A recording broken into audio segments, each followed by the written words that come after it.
大澳遊覽咧，一定要坐下橫水島。如果唔係咧，就千祈唔好話俾人聽你去過大澳啊！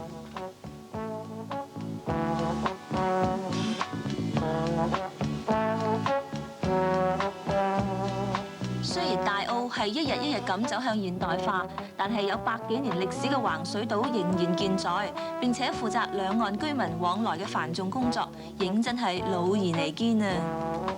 喺以前，橫水島咧係用橹嚟搖、竹嚟撐嘅，但係喺10幾年前開始，一條連繫兩岸嘅繩，一隻破舊嘅小木船，4個喜歡扯大纜嘅阿嬸，就構成咗呢個好有水鄉特色，而且又渡人無數嘅橫水島啦。只要俾2毫子船費，就可以重溫到古老嘅水島情懷，認真唔錯